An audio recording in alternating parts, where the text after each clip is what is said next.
Oh! Oh là là! Oh là là! Waouh! Qu'est-ce que c'est? Oh! Waouh! Ça alors! C'est quoi? Oh! Oh! Waouh! Oh! C'est joli! Oh! Oh! Waouh! Pa pa pa pa pa pa pa pa pa pa pa. Oh! Oh! Alors là. Alors là.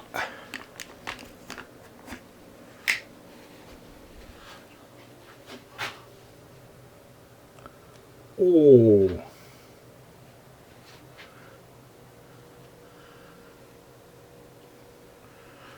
Ça va faire mal.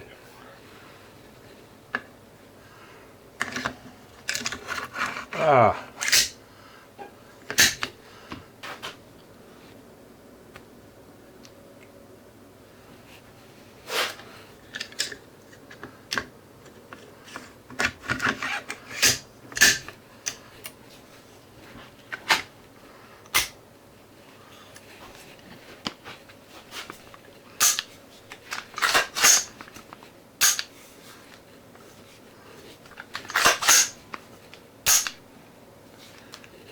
Oh!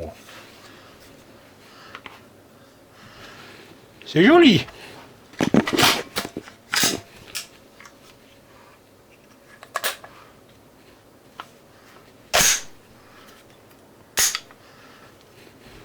Eh bien, salut à tous, salut YouTube et salut à tous les amis tireurs. Aujourd'hui, nouvelle vidéo, donc une nouvelle vidéo sur un R15. Alors, je vous ai présenté récemment mon R9. Voilà. Le Aéro Précision en 9 mm. Honnêtement, je m'éclate tellement avec cette arme que j'ai choisi d'en acheter un autre, mais cette fois-ci en R15 en 223. Non, j'allais dire 223 Remington, mais c'est une erreur, c'est du 5,56 par 45, pardon, autant. Je vais y arriver. 5,56 par 45 autant.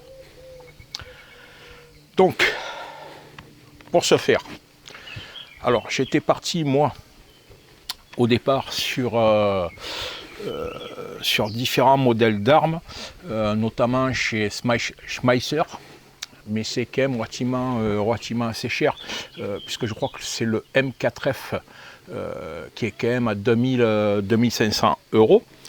Sans compter qu'aujourd'hui, il y a quand même, on est au mois de juillet 2025, il y a pas mal de ruptures sur beaucoup d'armes. Je pense que c'est dû au SIA. Alors le SIA, franchement, pour une fois, ils ont fait quelque chose de formidable. C'est que vous pouvez acheter des armes sans déposer aucune demande. C'est instantané, c'est incroyable. Voilà. Avant, il fallait déposer un dossier complet pour acheter une arme de catégorie B, ce qui prenait des semaines, voire des mois pour avoir une réponse. Quand vous aviez la réponse, vous aviez un délai de 3 mois pour acheter l'arme. Là, c'est plus la peine, vous achetez, l'armurier s'occupe de tout. Avant même que vous soyez propriétaire de l'arme, vous recevez déjà par mail l'enregistrement à effectuer sur votre compte SIA. Voilà, donc moi j'ai pu acheter ces deux armes à 15 jours d'écart, quoi, hein, je vous le dis franchement. Voilà. Donc, au départ, je me suis basé sur un Schmeisser, pour la qualité Schmeisser. Pourquoi? Parce que j'avais des critères bien définis quand même sur cette arme, et le critère primordial, c'était la longueur du canon. Donc je voulais un canon de 14,5 pouces. Sur la R9, je suis sur un canon de 11 pouces. Donc c'est parfait pour des tirs à 25, 30, 40, 50 mètres, voire même 100 mètres, hein, bien sûr, en 9 mm, parce que vous devez cumuler et la longueur du canon et la capacité de la munition que vous utilisez. Donc avec un point rouge, ne vous attendez pas à tirer à 8 ou 900 mètres, hein, ça n'arrivera pas, je pense pas. Donc pour tirer à 25-30 mètres, c'est vraiment extraordinaire, quoi, hein. Les gongs voulaient tomber à une vitesse hallucinante. Donc, avec un canon de 11 pouces.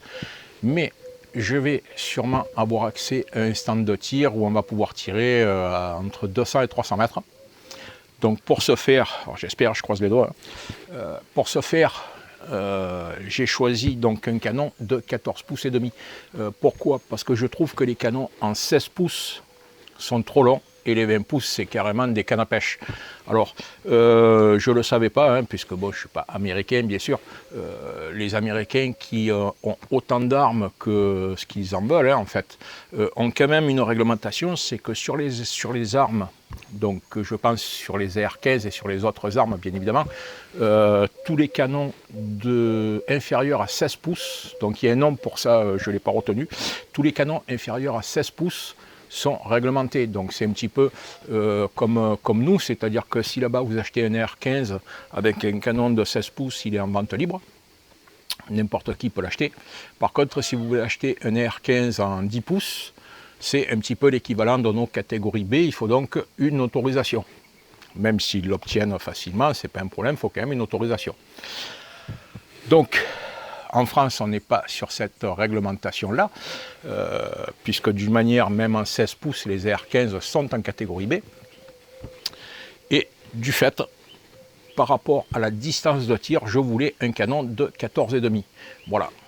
Parce que vous avez quand même ce qu'il faut savoir, c'est que la longueur du canon implique un tir différent, donc une vélocité différente de la munition.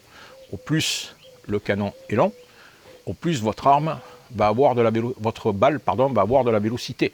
Mais attention, ça ne signifie pas qu'il faut un canon de 50 mètres non plus, ça signifie qu'il faut une certaine longueur de canon calculée. Donc la balle étant mise sous pression dans le tube, au plus le tube est long, au plus la pression va propulser la balle et va lui donner de la vélocité, ce qui va faire qu'elle aura moins de chute et surtout une meilleure trajectoire. Voilà. Donc pour tirer à 300 mètres avec un AR-15 et une lunette, donc moi ici je vous ferai voir dans une prochaine vidéo parce que je n'ai pas reçu tous les composants pour la monter, j'ai choisi une Strike Eagle FFP en... alors ce sont les lunettes qui font à la fois point rouge et à la fois lunettes, donc avec un grossissement de 1,8 dans un tube de 24. 1,8-24, voilà. Alors, j'ai jamais testé ce type de lunettes, comme je vous l'ai expliqué un petit peu dans la vidéo de l'aéro, et je vais y revenir maintenant dans celle-là, je vais vous faire un déballage le plus détaillé possible, qui concerne également les tireurs qui ont des lunettes. Voilà, parce que ceux qui n'ont pas de lunettes ne se rendent pas compte du problème, mais ceux qui en portent comme moi, et en plus ont des doubles foyers, puisque moi j'ai une myopie de loin, ça peut être très compliqué dans certains cas. Voilà. Alors, je ne sais pas ce que va donner cette lunette, parce que lorsque je tire à la Tikka et que je regarde donc dans la lunette, bien évidemment, pour tirer à longue distance, je suis obligé d'enlever mes lunettes, sinon ça me gêne et ça se trouble et je ne vois plus rien. Donc lorsque je tire par exemple dans le point rouge, ici, je tire avec mes lunettes. Alors là c'est formidable, les deux yeux ouverts, je tire avec mes lunettes, pas besoin de les lever. Par contre il y a zéro grossissement. À partir du moment où il y a un grossissement, c'est ce qui modifie la vue. Alors comme je vous l'ai dit, moi j'ai une myopie de loin, ceux qui ont une vision différente, à eux d'adapter les organes de visée en fonction de leur vision. Voilà. Alors, autre critère qui a fixé mon choix sur cette arme Lebel, qui est une marque que je ne connaissais pas, hein. Alors je connais bien sûr Verney Caron, pas de souci à ce niveau-là. Verney Caron sont très connus pour leurs fusils de chasse, et j'ai même un fusil de chez eux, puisque je vous ai présenté il y a plusieurs années de ça, le Matrix Slug, donc que j'utilise pour tirer des slugs. Voilà, lorsque j'ai le temps d'y aller, donc qui est une très très bonne arme. Verney Caron, comme beaucoup de fabricants, ne fabrique pas forcément ces armes. Le Matrix est fabriqué en Turquie. Donc il y a beaucoup de fabricants d'armes en Turquie. La Turquie, c'est un petit peu comme les Chinois, ils sont capables du meilleur comme du pire. Donc tout dépend du cahier des charges que vous allez leur donner. Donc lorsque vous achetez une arme de chez Verney Caron, vous avez un cahier des charges qui est quand même relativement élevé lorsque c'est un fabricant tiers qui produit l'arme. Voilà. Donc cette marque Lebel appartient à Vernet-Caron. Je ne vais pas vous faire l'historique parce que je ne le connais pas, mais ça appartient à Vernet-Caron. Donc c'est le premier et le seul AR-15 français manifestement, à moins qu'il y en ait d'autres que je ne connaisse pas, donc Cocorico, hein, sur une arme très très qualitative. Alors, à l'époque où nous sommes, il y a beaucoup de ruptures de stock sur les armes. J'étais parti, alors pour continuer, j'ai fini par éliminer le Schmeisser, parce que je trouvais que son prix était trop élevé par rapport à la qualité de l'arme, où le M4 est une arme, comment dire, alors typiquement militaire. Chez Schmeisser, vous avez des versions, par exemple comme la R9, vous avez une version dynamique, qui s'appelle dynamique, avec un canon de 10,5 et puis un canon d'une longueur différente, je ne sais plus. Cette version dynamique coûte plus de 3 000 €. Donc ça comprend une détente match, une qualité de canon bien sûr. Voilà, en fait c'est une arme de bonne qualité avec une détente match et le prix s'en ressent bien évidemment. Donc j'étais parti sur une autre marque réputée que je ne connaissais pas non plus, donc que j'ai découvert, qui est Alpen Arm. Alors Alpen Arm, c'est le STG15, donc il n'a pas de détente match, mais qui est donc c'est une marque autrichienne me semble-t-il, et les armes sont très qualitatives. Le seul problème, méfiez-vous avec Alpen Arm, puisque au moment où j'ai voulu commander, il y avait rupture de stock de partout.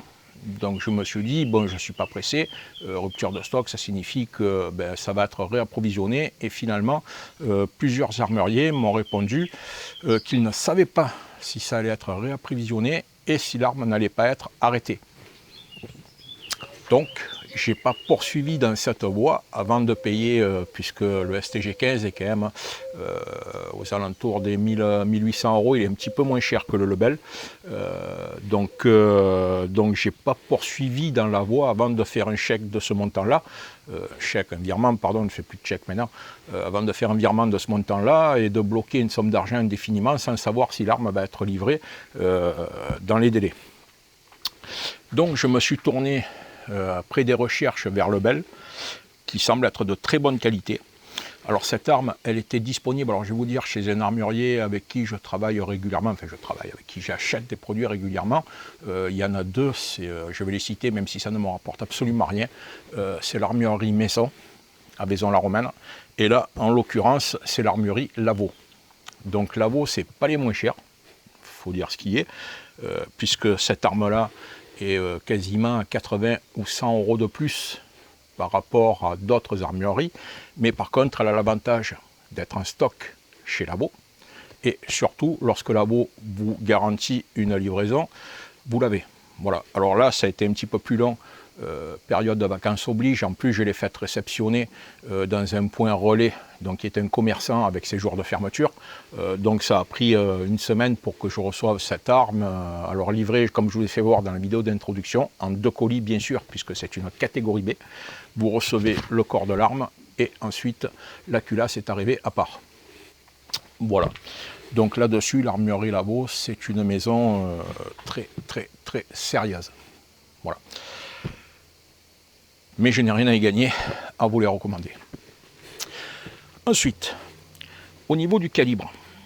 Donc au niveau du calibre, comme je vous ai précisé lors de la présentation de la R9, AR9 égale 9 mm, AR10 égale 308, donc 308 Winchester, mais attention, c'est à l'origine du 7,62 par 51 autant.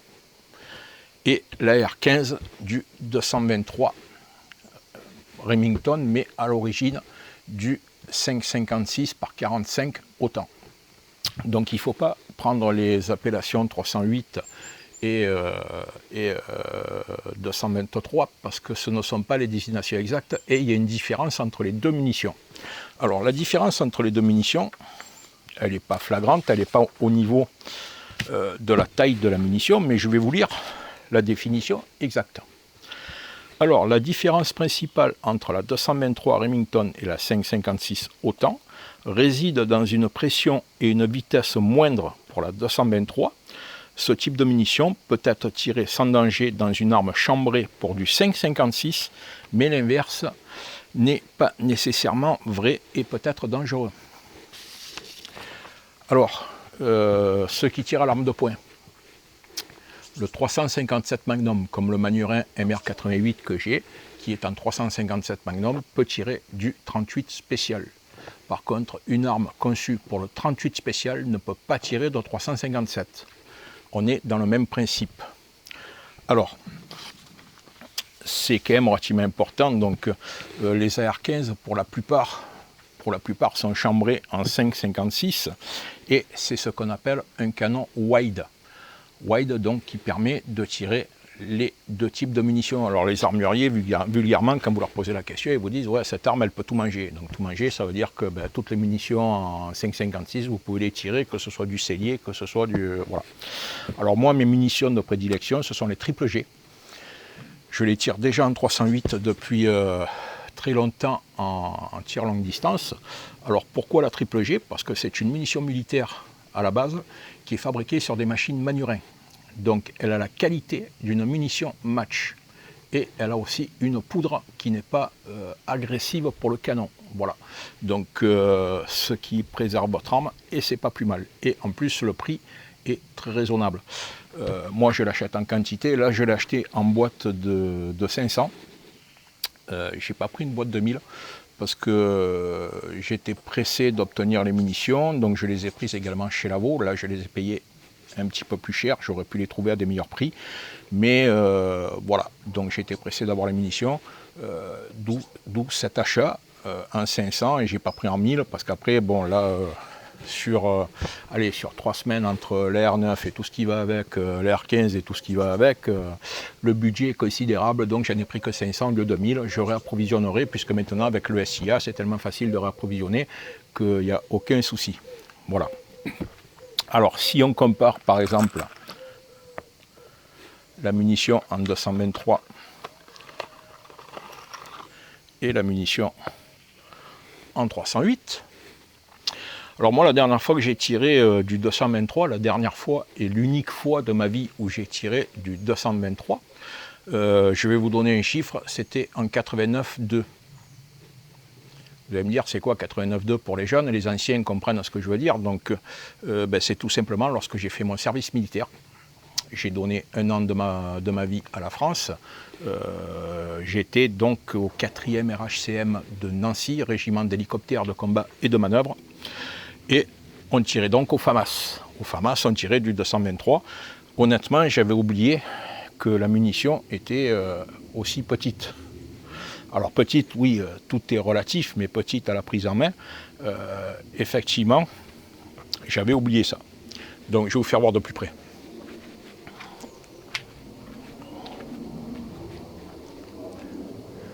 Voilà, donc là, hop, la 223 et la 308. Donc 308 qui est tirée dans les AR10 et là pour les AR15.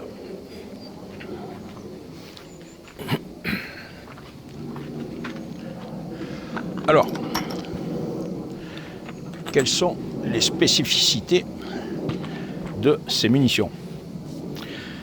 Alors, sur les triple G, on est donc à une vélocité de 1015 mètres par seconde, là où avec des munitions en 223, on va être seulement à 980 mètres par seconde en moyenne selon les fabricants. Donc, la triple G a une meilleure vélocité. En 5,56, attention. Et on est en énergie à 1835 joules, là où la 223 va être entre 1650 et 1750 joules maximum. Voilà. Donc cela explique la supériorité de la 5,56 par rapport à la 223 et pourquoi on vous dit qu'un canon qui n'est pas adapté, ça peut être dangereux. Voilà. C'était le petit speech sur les munitions. Voilà. Donc moi, c'est une munition que je recommande à la triple G, quelle que soit l'arme. Je tire principalement et uniquement quasiment de la Cellier Bello avec toutes mes armes, sauf avec la Tikka et ici en 223 où je tire de la triple G. Voilà. Alors, n'oubliez pas aussi un phénomène qui se passe, c'est que lorsque vous changez de type de munition, ça va dérégler votre tir, et souvent de marque. C'est même pas une question de grains, puisque là on est sur des munitions en 55 grains, vous les trouvez chez Winchester, vous les trouvez le prix même plus attractif chez Winchester, mais je ne suis pas persuadé de la qualité chez Winchester, donc, puisque j'en ai déjà eu acheté en catégorie B sur les armes de poing et j'ai été fortement déçu. La munition n'est pas régulière. Alors ne me parlez pas de rechargement, je n'ai pas le temps, je n'ai pas envie, et j'ai pas envie d'investir non plus dans du matériel de rechargement. Voilà, donc moi j'aime bien aller au stand de tir, tirer, faire ma séance, je nettoie mon arme, basta, ça s'arrête là. J'ai pas envie de passer mes journées à faire ça. Vous savez au vu de mon activité que je fais beaucoup de choses à côté. D'ailleurs, pour mes abonnés, ne vous inquiétez pas, il va y avoir beaucoup de vidéos sur les armes à venir à la rentrée septembre et tout ce qui tourne autour, mais il y aura quand même des vidéos sur tout ce que je continue de construire. Voilà. Donc, au niveau des munitions, on a fait le tour. Maintenant, on va présenter un petit peu cette arme. Alors, fiche technique. Alors, c'est donc une arme qui est pourvue d'un canon de 14,5 pouces qui mesure donc en centimètres 37,12 cm, puisqu'un pouce égale 2,54, vous multipliez 14,5 par 2,54, vous obtenez la longueur du canon en centimètres. Il y a un nombre de 6 rayures et le pas de rayures est de 1 pour 7. Bon, après, ça devient des données très techniques. Pourquoi 1 pour 7? Pourquoi 1 pour 8? Pourquoi 1 pour 9? Certains se posent la question.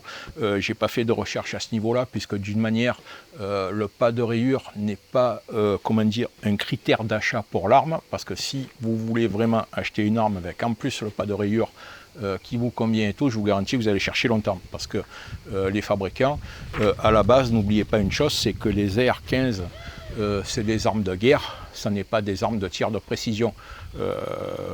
Vous allez faire du gong, vous allez faire de la cible émaillée, mais vous n'allez pas faire du trou dans trou. Oui, vous pouvez faire du trou dans trou, mais c'est pas une arme de TLD, sinon on supprimerait les armes de TLD pour faire des armes AR-15, ce qui est beaucoup plus simple. D'ailleurs, vous trouverez dans les AR-15 des armes, notamment chez Lebel également, des armes prévues pour le tir longue distance. Donc elles sont basées sur un mécanisme d'AR-15 et prévues pour le tir longue distance avec un canon de 18 pouces et plus. Mais elles n'ont pas la même configuration exacte qu'un AR-15. Voilà, elles sont prévues pour autre chose. Donc le canon est filoté avec un diamètre de filetage de 1,5 par 28. Alors, le filetage, ça c'est bien. Sur cette arme, par exemple, tous les AR-15 sont prévus de frein de bouche A2. Donc A2 qui permet de mettre des silencieux SAI. SAI, donc c'est pas SIA, c'est SAI, vous ne vous trompez pas. SAI, c'est un silencieux à montage rapide que vous mettez sur le frein de bouche, vous le verrouillez, vous tirez. Coût du silencieux en moyenne 800 €. Je trouve ça quand même relativement violent. L'avantage de ce type de silencieux, c'est que moi, maintenant qu'il y ait deux armes avec un frein de bouche à deux, je vais quand même vérifier, mais j'en suis pas certain. Si ça se trouve, je peux mettre le silencieux sur une et sur l'autre, ce qui va me coûter moins cher plutôt que d'acheter deux silencieux. Sinon, vous pouvez trouver, moi j'en ai trouvé pour environ 400 €, entre 300 et 400 €, un silencieux au filetage 1,5 par 28. À ce moment-là, vous levez complètement le frein de bouche et vous équipez le silencieux en permanence. C'est la solution la moins onéreuse. Voilà, à vous de voir. Après, le silencieux, je vais l'expliquer dans la vidéo que j'ai fait pour la Tikka. Lorsque j'ai présenté la Tikka, les silencieux, moi je ne suis pas pour, je trouve que ça ne sert pas à grand chose. Malgré tout, celui que j'ai monté sur la Tikka, qui est fabriqué par Tikka, est hyper efficace. Mais par contre, si vous tirez aujourd'hui dans un club en plein air, on va vous demander d'avoir un silencieux. Voilà, ça devient la norme obligatoire. Pourquoi? À cause du bruit qui dérange les voisins. Donc voilà, donc il vous faut un silencieux. Voilà. Donc selon votre club de tir, par exemple ceux qui connaissent le club des Trois-Lucs à Marseille, vous savez qu'il est fermé maintenant depuis plus d'1 an. Moi je suis abonné donc au RCM qui est à l'intérieur du club, et le club est fermé à cause du bruit. Voilà, parce qu'ils ont fait un lycée il y a 4-5 ans de ça à côté, et le bruit dérange les élèves. Donc il faudrait que tout le monde tire avec un silencieux pour ne pas déranger les élèves. Wait and see. Voilà. Donc il est en finition noire avec une crosse télescopique. Alors là on va revenir sur les crosses parce qu'il y a beaucoup de choses à dire quand même. Hein. Voilà. La poignée est ambidextre. Alors tout n'est pas ambidextre. Hein. Voilà, je l'ai expliqué lors de la présentation de l'R9. Si vous voulez une arme 100% ambidextre parce que vous tirez à la fois de la droite, de la gauche, moi je ne sais pas faire, je tire que de la droite, donc je me fiche qu'elle soit ambidextre. Ou si vous êtes gaucher et vous voulez que l'arme tire uniquement pour les gauchers, ben prenez une arme de gaucher. Si vous voulez qu'elle soit totalement ambidextre, une fois de plus, c'est le même principe que le pas de rayure. Pour avoir une arme totalement ambidextre dans le budget, avec la longueur du canon et la marque qui vous convient, et en stock, ça va être compliqué. Voilà. À vous de voir. Donc le rail, ben, c'est le même principe que les R15, hein, il est en norme M-Lock. Donc moi j'ai prévu, en plus de la fixation, alors on va revenir aussi sur les optiques, parce que là c'est encore autre chose qui est liée à la crosse. Moi j'ai acheté, donc ça j'ai acheté sur Amazon, hein, ça vaut je crois 10 balles, les deux petits rails Picatinny. Voilà, pour fixer des accessoires sur cette AR15. Notamment, j'ai commandé, je ne sais pas si j'ai bien fait, mais je l'ai fait quand même, j'ai commandé sur un site que tout le monde connaît qui s'appelle Naturabuy, qui n'est pas les moins chers non plus, un support de bipied, Castelberg. Voilà, puisque dans une future vidéo, je vous présenterai le bipied Castelberg que j'ai acheté pour la Tikka. L'avantage du bipied Castelberg, c'est qu'on peut le mettre et l'enlever en 1 seconde par le biais d'une fixation spécifique et un sabot de fixation spécifique.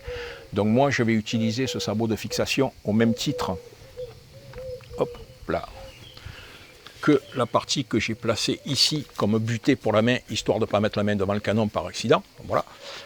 Et ça va me permettre, lorsque vous tirez, donc sur ce que j'appelle sur comptoir, c'est-à-dire debout, mais pas sur une table, debout, mais sur un comptoir, pour tirer posé, de pouvoir mettre le bipied et de tirer posé. Hop là. Alors, donc, les organes visés proviennent de chez Fab Défense. Il y a un rail Picatinny sur toute la longueur, on va le voir, donc la sécurité est manuelle et ambidextre. Alors la qualité du canon, très important. Beaucoup de R15 ont des canons qui sont fabriqués dans une société allemande qui s'appelle Lothar Walther. Donc là, ce canon est en acier 42 CRMO 4. C'est un acier que je connais puisque c'est un acier qui est utilisé également pour les arceaux de voitures de compétition. Donc c'est un acier à forte teneur en carbone. La teneur, je ne la connais pas, mais une forte teneur en carbone. Voilà. Vous savez que l'acier sans carbone, c'est du fer blanc. On rajoute du carbone durci, on rajoute plus de carbone, ça devient de la fonte. Voilà. Donc c'est un emprunt de gaz direct, comparé au Schmeisser, où les Schmeisser c'est un piston, donc vous avez l'empreinte de gaz qui pousse un piston, qui pisse une tige, qui fait reculer la culasse. Là on est sur un empreinte de gaz direct qui va direct à la culasse. Ce qui normalement, d'après les spécialistes des R15, est quand même beaucoup plus efficace. Bon, je ne m'étendrai pas là-dessus. Voilà. Et il est donc équipé d'un cache-flamme autant. Son poids constructeur est de 2850 grammes, donc 2,850 kg. Alors pour moi, c'est également un facteur important, le poids de l'arme, parce que quand vous regardez les Américains, alors ils te mettent, ils prennent un R15, ils rajoutent la lunette, ils rajoutent la visée laser, ils rajoutent le téléphone, ils rajoutent l'appareil photo, la caméra, le truc qui pèse 25 kg à la sortie, quoi. C'est-à-dire quand tu tires, tu as tendance à pencher vers le bas, à tirer au sol. Bon. Chacun son truc, quoi, hein. Pour tirer au stand, toutes ces améliorations ne sont pas utiles, on n'a pas besoin de la lampe qui éclaire et tout quand on va tirer au stand, donc voilà, c'est uniquement pour se faire plaisir et faire joli. Et surtout une spécification très très importante sur les R15. Cet R15 de chez Lebel, il est mil-spec. Alors attention, ils ne sont pas tous mil-spec, notamment chez Schmeisser. Alors mil-spec, ça signifie quoi? Ça signifie tout simplement que vous levez la crosse, vous en mettez une autre, ça se monte. Vous cassez la culasse, vous achetez une culasse n'importe où, chez Aéroprécision, sur Bronels, ça se monte. Voilà, mil-spec, c'est une norme. Que ce soit les chargeurs sont à la norme Stanag. Donc Stanag pour le 223. Ça signifie qu'en fait, l'arme, si aujourd'hui vous endommagez le fut en aluminium Inlock, vous en achetez un de la même taille, il va se monter sans souci. Voilà. Certes, vous n'aurez plus une arme 100% Lebel, mais mil-spec, c'est une norme, voilà, au même titre que les AK-47, pour ceux qui connaissent, que vous l'achetiez, je sais pas moi, en Russie, en Turquie, au Pakistan ou n'importe où, vous levez le mécanisme de un, vous le mettez sur l'autre, enfin bref, voilà. Également, alors très important, sur celui-là, donc que j'ai acheté d'occasion, l'ancien propriétaire a monté une détente match. Alors bien sûr, je le reprécise, mais mes armes ont été vérifiées et elles ne sont pas chargées. Donc il a monté une détente match.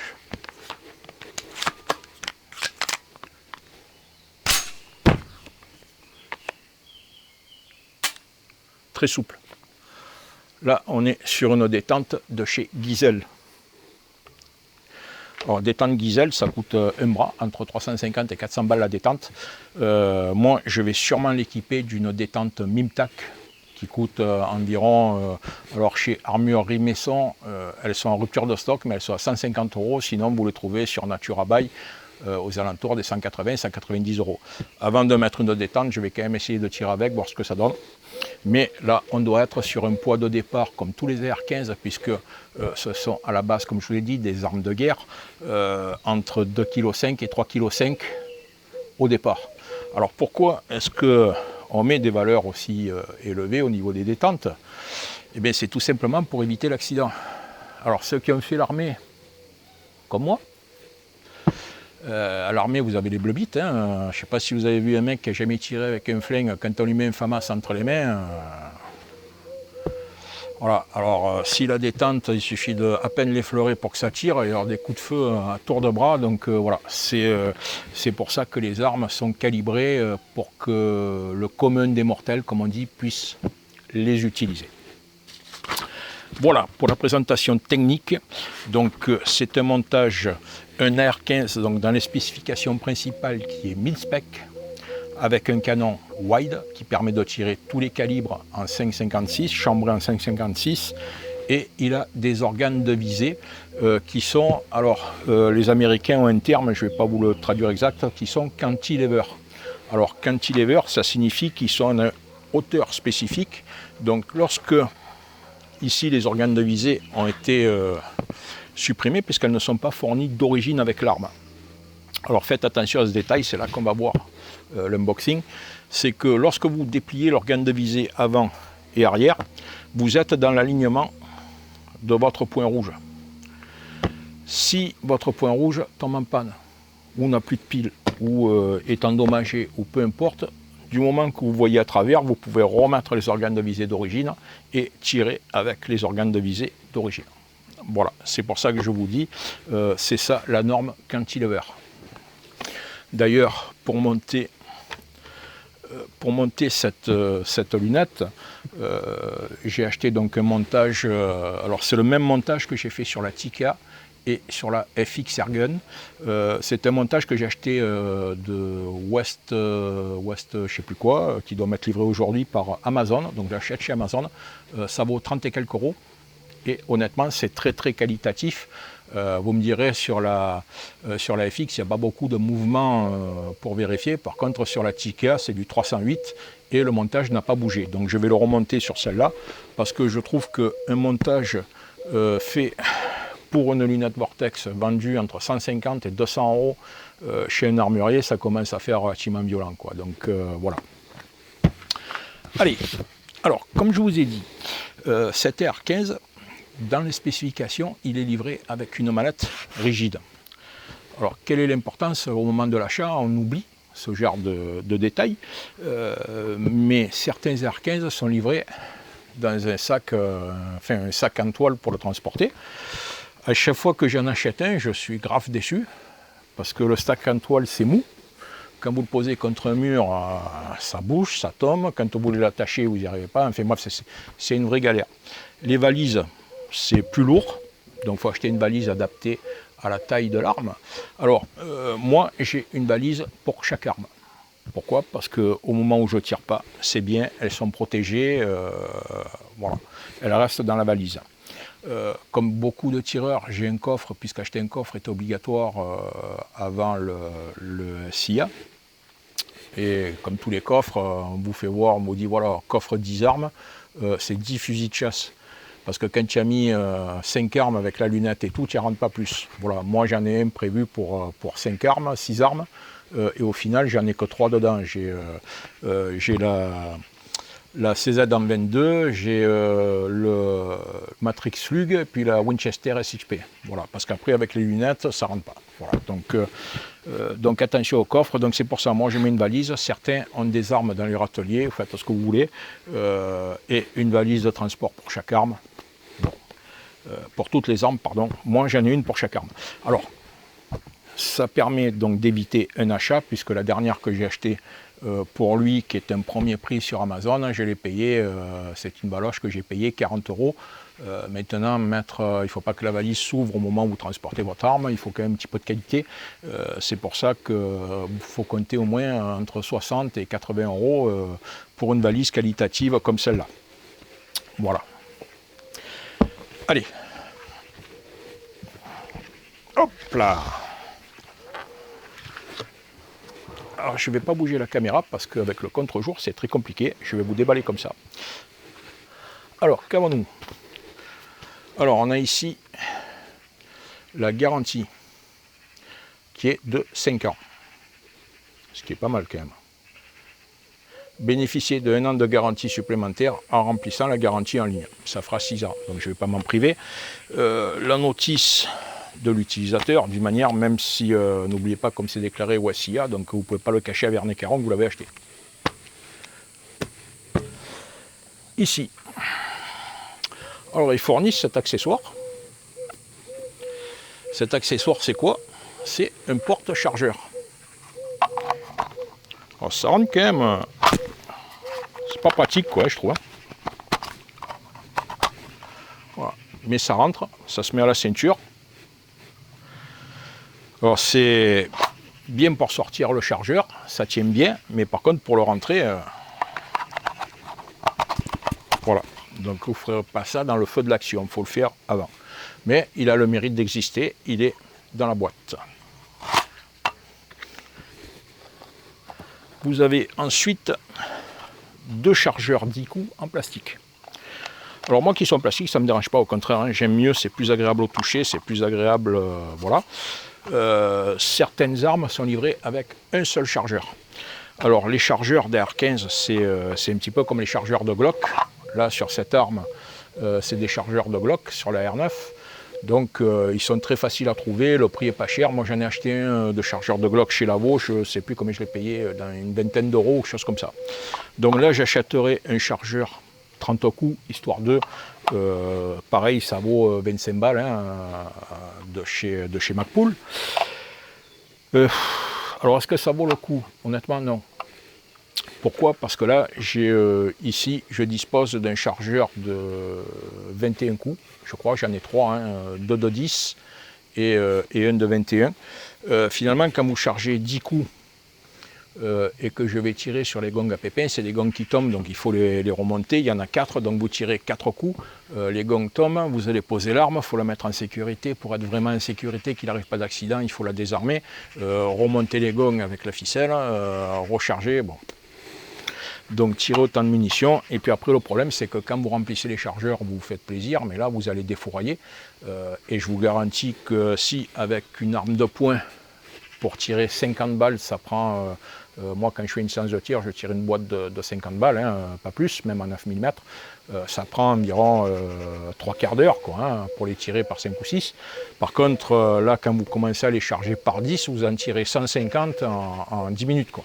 Donc voilà, la dernière fois que j'ai tiré la semaine dernière à Pépin avec cette AR9, c'est démentiel quoi. Vous n'avez même plus envie de tirer sur la cible. Vous visez les pierres à balle au point rouge, vous éclatez les pierres et à l'endroit où il y a une pierre, vous faites du sable quoi. Donc c'est affolant quoi. Ce qu'on peut faire avec ça, c'est le pied quoi. Rien à voir avec une arme de poing. Donc 2 chargeurs. La mallette est prédécoupée. Alors bon, le prédécoupage, lui par contre, il a été fait avec les pieds, mais bon, il a le mérite d'exister. Allez, on va sortir la bébête. Waouh! Alors là.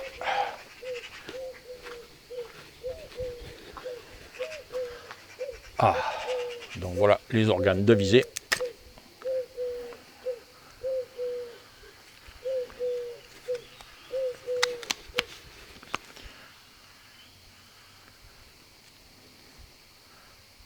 La crosse avec les systèmes d'attache rapide.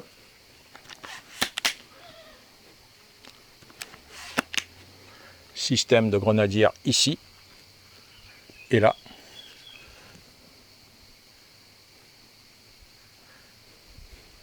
Voilà, l'oreille Picatinny tout le long. Canon de 14 pouces avec cache-flamme. Système M-Lock.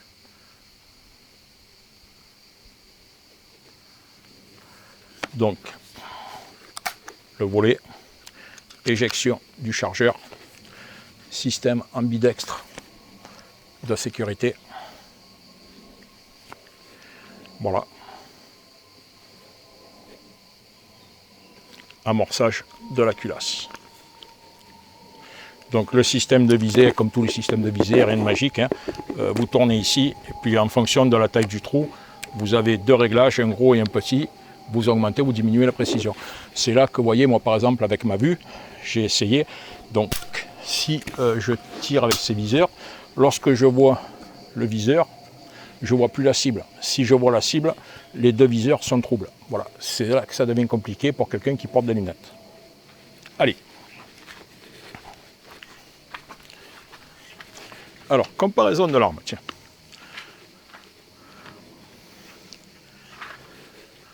Voilà. Vous voyez la différence donc entre le canon de 14 pouces et le canon de 11 pouces.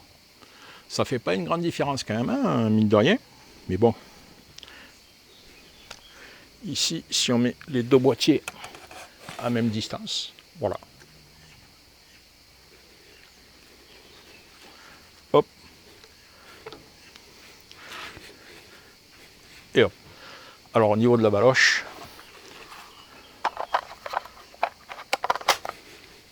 on va fermer ça.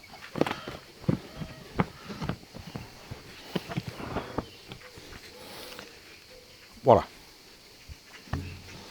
Alors au niveau de la crosse, on va y venir. Au niveau de la crosse, donc on a ici une crosse d'origine qui est vachement petite. Donc petite, si on la superpose, celle-là descend de 3 cm de plus. Alors pourquoi? Parce que moi dans mon cas,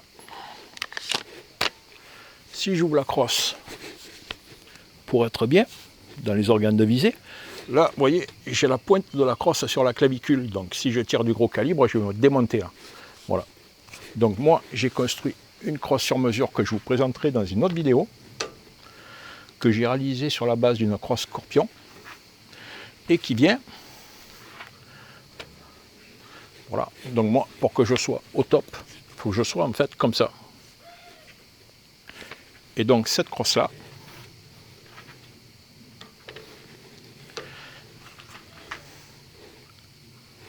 vient se poser ici. Et là je suis nickel. Voilà. Je suis bien dans l'alignement des organes de visée.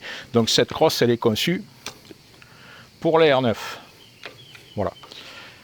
Je pourrais la monter sur celui-là puisque on est sur un montage mid-spec, bien évidemment. Par contre, ce que je ne sais pas, c'est au niveau de la crosse et de la poignée, je n'ai rien trouvé. Quant à la fourniture, alors là on est sur du GL Core. Je sais pas, est-ce que c'est du MacPool, je ne sais rien, est-ce que c'est le modèle GL Core? Difficile à dire, bon bref. Ça reste une crosse AR15, par contre vous remarquerez également que sur certains AR15 beaucoup moins chers, vous n'avez même pas de renfort caoutchouc. Voilà, alors c'est pas super agréable pour l'épaule quand même quand on tire beaucoup. Voilà.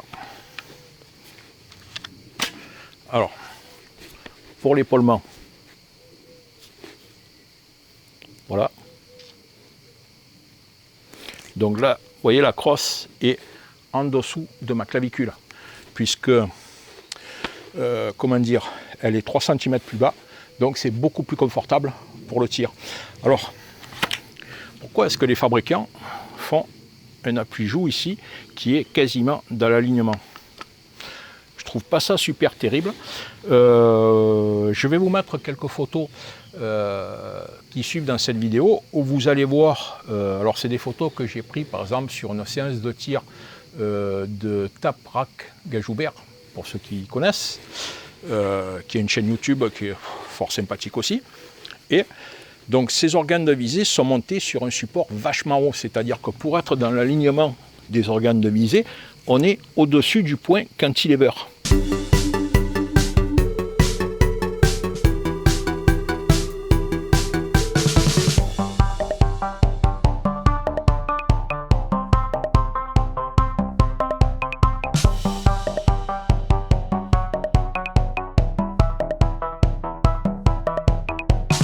Donc les organes sont quasiment à cette hauteur, ce qui permet de tirer la tête droite surtout.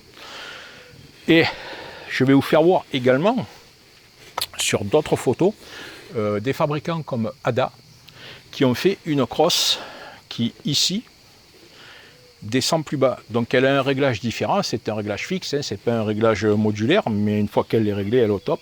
Elle permet justement d'abaisser la crosse par rapport à la partie ici, ce qui permet de ne pas rehausser les organes de visée.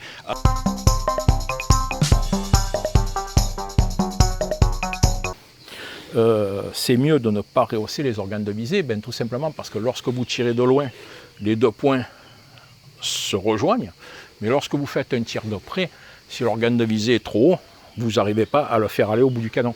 Donc ça implique que vous allez devoir tirer, comment dire, de près. Il va falloir moduler la hauteur de votre arme parce que vous ne pourrez pas être en point visé, point touché. Une société qui a résolu le problème, enfin, qui a amélioré le problème, c'est une arme qui ne me fait pas délirer malgré sa forme, hein, c'est le Chris Vector Gen 3, où je vais vous mettre la photo.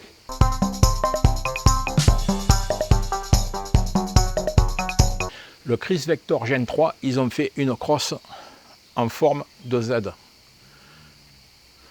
Ce qui permet d'avoir donc l'appui de la crosse beaucoup plus bas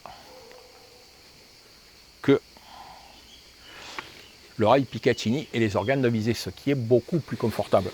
Là-dessus, tant mieux. Donc s'ils l'ont fait, c'est qu'il y a une raison et qu'il y a une demande à ce niveau-là, notamment pour les gens qui portent des lunettes.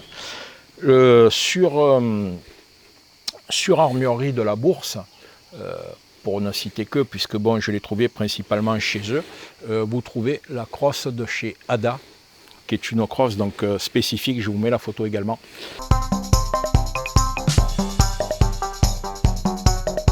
Cette crosse de chez Ada, elle coûte quand même 180 € et elle est en rupture de stock. Donc si elle est en rupture de stock, c'est qu'effectivement il y a une grosse demande à ce niveau-là. Voilà. L'idéal serait qu'ici la crosse, au lieu d'être plate, elle soit tout simplement beaucoup plus incurvée, ce qui prendrait mieux la forme de l'épaule, et un petit peu plus longue encore, ce qui serait top. Alors, des crosses comme ça, un petit peu plus longues, parce que là je vous ai fait voir sur la crosse d'origine, hein, vous en trouvez sur Daniel Défense, sur les armes de Daniel Défense. Voilà. Mais un AR15 chez Daniel Défense, c'est entre 3000, 3500, 4000 €. ça commence à faire un petit peu violent. Voilà. Alors, maintenant, alors petit reproche que je fais par rapport à l'Aéro. Aéro Précision, comme je vous l'ai dit, c'est une marque qui fabrique des pièces détachées, des R15. Et du fait, ils ont des pièces spécifiques, et notamment le levier d'armement ici, chez Aéro, qui est beaucoup plus grand. Je vais doucement parce que j'ai peur de les cogner. Bouge pas. Hop là. Vous voyez la taille du levier d'armement? Je ne sais pas si c'est flagrant, je vais m'approcher.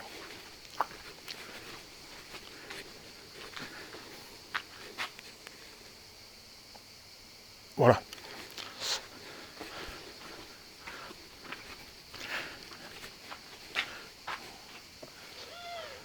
Donc, c'est flagrant. Et par contre, donc, ce levier d'armement, moi qui suis droitier, donc je vais armer de cette manière-là. Donc ce levier il est ambidextre, mais bon ça je m'en fous. Comme je l'ai dit, moi je suis droitier pure souche, hein, donc j'ai pas besoin qu'il soit ambidextre en fait. Beaucoup vont tirer à deux doigts. Certains vont armer de la main droite. Et sinon vous pouvez armer de cette manière-là. Alors c'est la position la plus inconfortable, mais bon c'est comme ça. Mais par contre il a une très bonne préhension du fait que les oreilles ici sont relativement larges.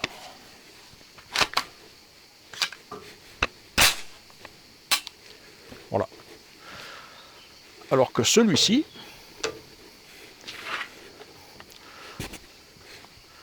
qui n'est pas ambidextre, mais ça c'est pas grave. Alors si vous tirez à deux mains, impec. Mais si vous tirez qu'à une main, c'est un peu limite et on est légèrement gêné par l'organe de visée. Alors ça n'empêche pas d'armer, bien sûr. Mais vous voyez la gelée du bout des doigts, c'est pas hyper top. Mais ça mériterait d'être amélioré. Alors cette pièce-là, bien sûr, vous pouvez la changer. Vous allez trouver les Aéro Précision avec un modèle très réputé chez Aéro. Les Américains sont friands, qui vaut quand même dans les 200 balles, quoi, hein. Vous allez le trouver sur le site Abronels, qui va vous permettre de changer cette pièce. Maintenant, est-ce utile? Alors, je vais dire non. Parce que lorsqu'on fait du tir en stand, il se passe quoi? Donc, je vais éjecter le chargeur, vous allez comprendre. J'arme mes munitions. Donc, ma culasse, là, elle est fermée. Mais vous allez voir ce qui se passe sur un tir en stand. Ici, je remets mon chargeur en place. Il est à l'envers, bien sûr. Voilà, hop là. J'arme. Hop. Donc dans l'armement, cette poignée reste verrouillée par l'onglet qui est là. Et vous voyez, ma culasse est en retrait. Donc elle est en retrait. Pourquoi? Tout simplement, donc j'ai fini mon tir, tout simplement parce que je vais introduire le drapeau. Donc je retire mon chargeur. Mon arme est posée, drapeau mis, je réarme et je réintroduis mon chargeur. À chaque fois, je vais le mettre à l'envers là ou quoi là. Voilà. Lorsque j'en suis à ce niveau-là, on n'arme pas avec ce levier. Ouais. Il est libre, il ne sert à rien. On va réarmer avec le bouton d'armement ici. Et là, on peut tirer. Voilà. Donc en fait, ce levier, vous allez l'utiliser la première fois que vous allez tirer. Donc vous allez l'utiliser, moi lorsque j'arrive au stand, ben, les culasses sont toujours fermées. Voilà. Je ne laisse jamais mes culasses ouvertes pour ne pas laisser le ressort en pression. Donc j'arrive au stand, ma culasse est fermée, mon chargeur est vide. J'arme, je retire mon chargeur, je pose mon arme et je mets mon drapeau. À partir de là, je charge, je commence à tirer. Donc lorsque j'ai fini de tirer, il va falloir que je mette un repère à chaque fois. chaque fois que je me trompe de côté. C'est pour ça que les chargeurs arrondis, les gens préfèrent, parce qu'au moins tu ne te trompes pas de côté. Bon. Lorsque vous arrivez en fin de tir, la culasse recule et reste en arrière. Donc vous n'avez pas besoin en fait d'utiliser cette manœuvre. Là je l'ai utilisé pour vous faire voir, je ne vais pas introduire une balle et tirer avec. Voilà. Donc la culasse reste en arrière. Ça fait que ce levier en fait vous en servez très peu. Voilà. Alors est-ce que ça vaut le coup d'investir de l'argent pour le changer ou pour se faire plaisir? Sur le R9 en fait je le manipule quasiment pas au stand de tir, puisque je le manipule la première fois, c'est tout. Et à la fin, quand j'ai fini de tirer, pour faire les coups de sécurité. Voilà. Alors, donc, à vous de voir si vous voulez investir ou non. Après, c'est vrai qu'esthétiquement, peut mieux faire. Bon. Mais, comme je vous l'ai dit, à la base, c'est quand même une arme de guerre. Voilà. On voit ici le tube d'emprunt de gaz. Vraiment une arme magnifique. Hein. Au niveau finition, il n'y a pas de jeu entre le upper et le lower. Hein, donc voilà. Alors, au niveau du tir, donc je vais réarmer pour être sûr. Voilà. Donc au niveau du tir, on est direct au mur. Il n'y a pas de jeu sur la détente. Ça, c'est top, par contre. Certains ont du jeu. Là, il n'y a aucun jeu. Alors.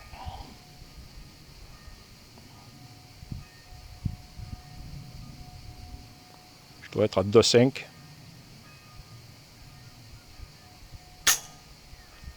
Voilà. Le départ est relativement franc. Et une fois qu'on est au mur, il y a une course de 4 mm à peu près avant le départ. Alors elle n'est pas désagréable la détente, honnêtement, elle n'est pas désagréable du tout. Hein. Voilà. Si on fait une comparaison avec la détente de Geissel, pardon.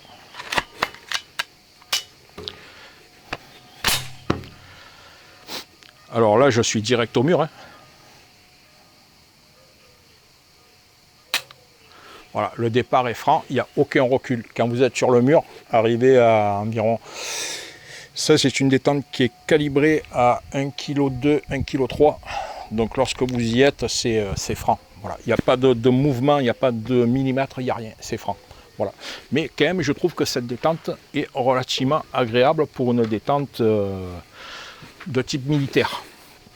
C'est pas dit que je la change, vous voyez. Donc peut-être je mettrai une mid-tac, mais c'est pas certain. Alors, ce bouton-là, à quoi il sert? Certains se posent la question.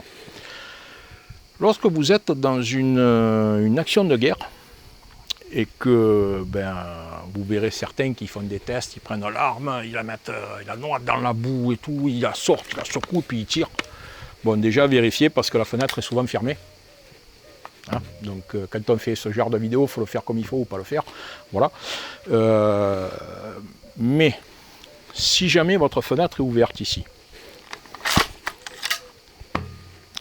et que votre culasse ne se met pas en place, alors on va essayer.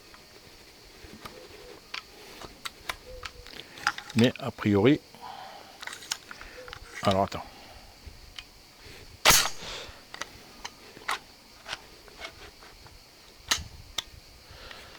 Là, l'arme, elle est neuve, donc il n'y a pas de... Ça ne le fait pas. Alors, si jamais votre culasse ne se ferme pas complètement, alors il faut le faire avec une balle. Il y en a un qui faisait une démonstration, j'ai trouvé, mais il le fait avec une balle. Moi, je ne vais pas engager une balle pour raison de sécurité. Donc, si la culasse ne se ferme pas complètement, parce que dans une arme, ce qu'il ne faut pas faire, c'est ouvrir et puis empêcher la culasse de se fermer normalement. Là, vous devez appuyer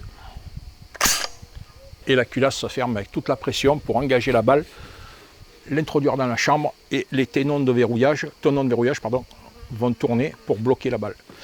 Si jamais ça ne se faisait pas, alors principalement parce que la fenêtre est restée ouverte dans une action de guerre et il est rentré de la poussière, un petit peu de terre, un petit peu n'importe quoi, il faut que vous puissiez fermer avec ce bouton. Donc ce bouton agit sur l'écran de la culasse. Je vais vous faire voir.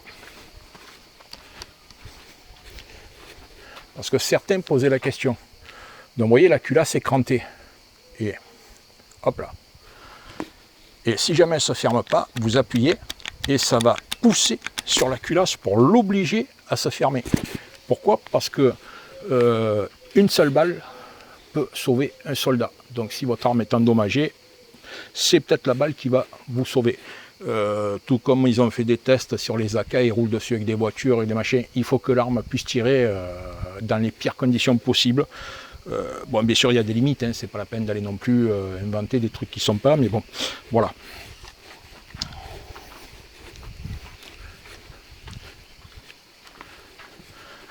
Dans l'absolu, il faut que l'arme puisse tirer jusqu'au bout. Voilà. Alors, quoi d'autre? À part que c'est une arme magnifique, ben, le démontage, très simple. Hein. Vous poussez ici. Alors, je ne sais pas si je vais y arriver parce que je vais laisser un angle. Comme l'arme est neuve, je ne veux pas la... Voilà. Les goupilles sont très résistantes. Donc, vous ouvrez.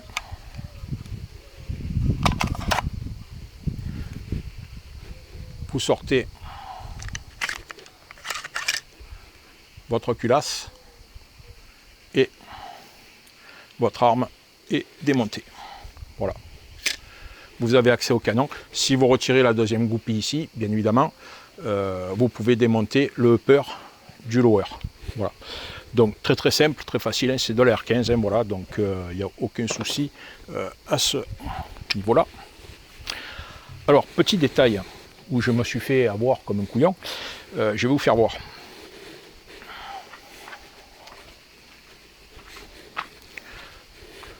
Ça semble évident parce que je vais vous le dire, mais quand on n'a pas pris le coup, c'est pas si évident que ça. Alors, vous voyez, pour une arme qui est neuve, quand même, je trouve qu'elle est quand même très très peu graissée. Là, une fois que j'ai fini cette vidéo, je vais en profiter pour tout regresser parce que franchement, c'est un petit peu sec pour... je trouve pas ça tip-top. Voilà, ça pourrait être mieux. Alors, le tenon qui se trouve ici, qui est une pièce donc qui recule, au moment où la culasse se referme, le tenon avance et hop, fait une rotation. Alors c'est difficile de le faire voir à la caméra, hein. C'est cette pièce-là, là, vous voyez. Je ne sais pas si vous la voyez. Voilà, qui avance, qui fait tourner le tenon. Le tenon vient se bloquer. Lorsque vous voulez remettre la culasse dans l'arme, si le tenon est reculé, ça ne rentre pas. Alors là, c'est le piège à con. Vous allez chercher pendant un moment pourquoi ça ne rentre pas. Moi, j'ai cherché à un moment donné, je me suis même dit, putain, c'est pas vrai, ils se sont trompés quand ils m'ont pas envoyé la bonne culasse pour l'arme, même qu'elle est cantilever. Finalement, non, il faut avancer le tenon et ensuite le rentrer. On va essayer.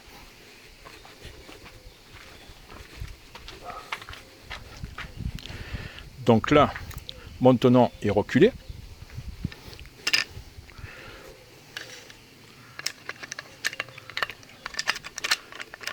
Et là, il ne rentre pas. Alors, vous avez beau faire des pieds de main, il ne rentre pas. Alors, il ne rentre pas, pourquoi? Parce que cette pièce-là qui guide le tenon vient buter sur le châssis. Donc, vous tournez. Voilà, elle est dans l'alignement. Alors, ça va faire rigoler certains, mais croyez-moi que quand vous y êtes, vous dites putain, c'est pas vrai. Et là, hop, ça rentre. Vous enclenchez et c'est bon. Ici, la culasse, je vérifie, mais elle tient. Inversement,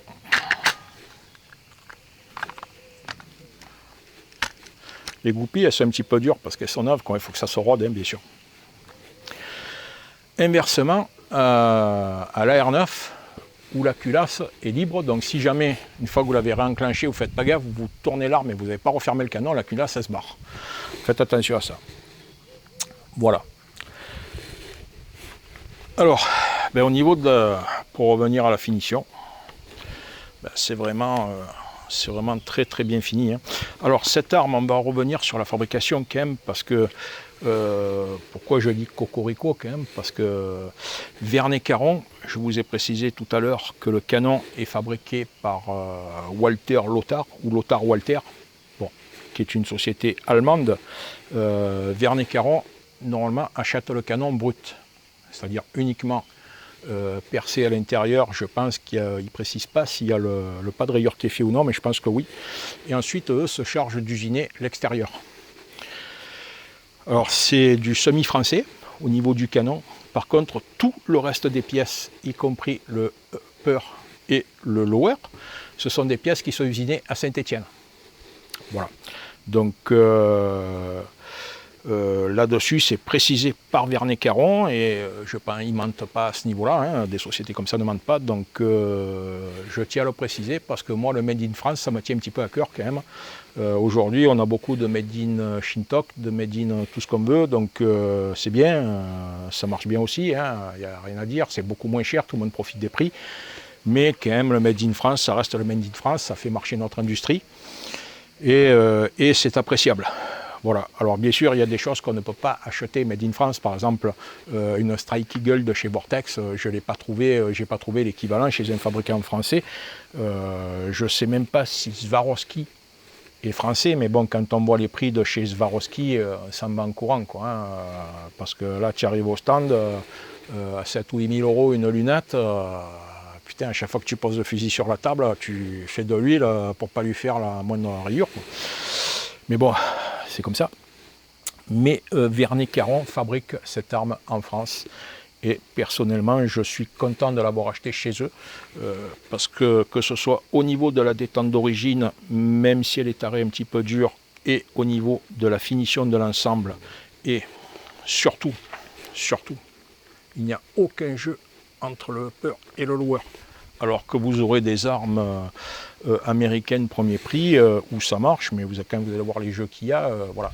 C'est un petit peu comme les voitures américaines, hein, ceux qui en ont déjà vu, y compris les voitures modernes, c'est monté avec les pieds, quoi, hein, c'est-à-dire que les tableaux de bord sont mal ajustés, tout est mal ajusté, alors ça marche, très bonne voiture, ça marche, mais après on est loin d'avoir une finition au top. C'est pareil pour les armes, c'est l'industrie américaine qui est comme ça, mais bon, voilà. Après, c'est pas un reproche, hein, c'est quand même eux qui ont inventé les R15, donc c'est une très très bonne arme avec laquelle on prend beaucoup de plaisir. Voilà, donc dans une prochaine vidéo, je vous ferai voir donc, le montage de la Strike Eagle. Avec ce type de crosse, quand même, je pense que je devrais peut-être arriver à la monter sans la rehausser. J'espère, parce que au niveau du tir, alors, je ne vais pas le voir à fond. Je vais quand même réessayer. Hop.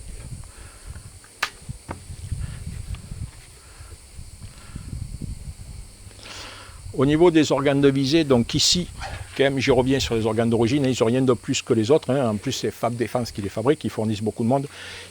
Ici, vous avez une molette pour monter et descendre la pointe de la visée. Et ici, vous avez une molette pour faire naviguer le point de droite à gauche. Voilà, donc vous avez les deux réglages.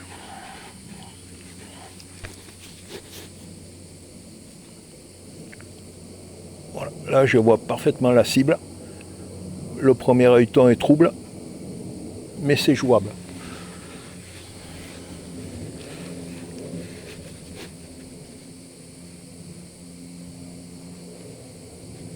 Là je vois plus rien du tout là.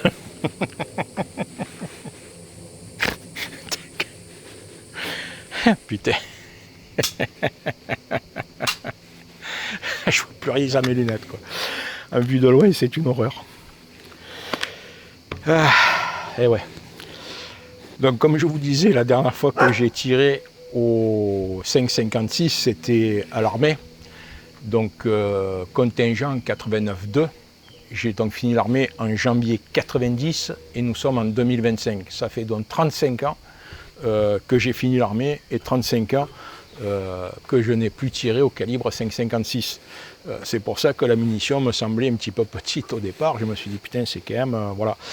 Pareil pour les AR-15. Alors, celui-là qui est quand même en 14,5, c'est une arme, quand vous comparez à certaines armes ou certains fusils de chasse autres, j'aurais tendance à la trouver petite, quoi. Je m'attendais à quelque chose de plus gros. Alors on ne se rend pas bien compte dans les vidéos des proportions, quoi, hein, donc, mais malgré tout, je m'attendais à ce qu'elle soit un petit peu plus volumineuse. Voilà, mais non, finalement elle est dans la taille voulue. Voilà.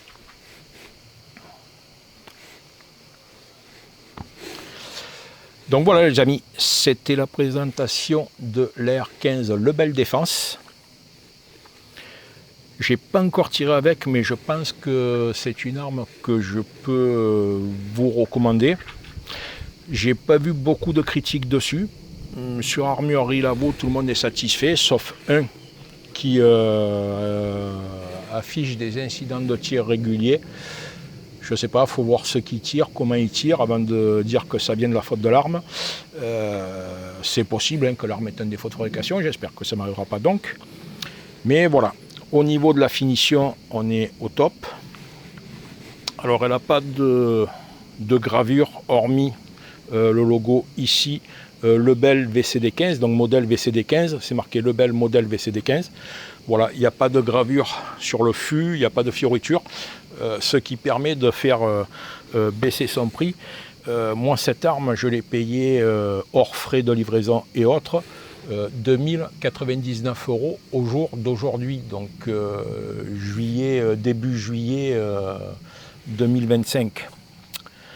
Je l'ai trouvé sur NaturaBuy, un petit peu moins cher, à environ 200 € moins cher sur NaturaBuy, mais hors stock. Voilà, ça veut dire ce que ça veut dire. Donc hors stock, ça veut dire que vous la commandez, vous la payez, et puis faut prier le ciel pour que ça ne prenne pas 6 mois pour être livré.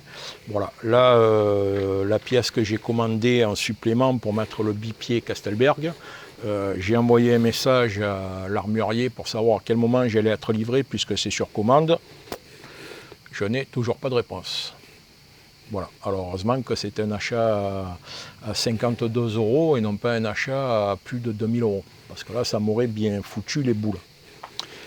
Voilà les amis, si vous avez des questions, n'hésitez pas à les poser, et puis je reviendrai pour le montage des différents accessoires sur cette carabine. Voilà. Sur ce, bon dimanche à tous. N'oubliez pas de vous abonner si vous voulez plus de contenu. Allez, bonne journée.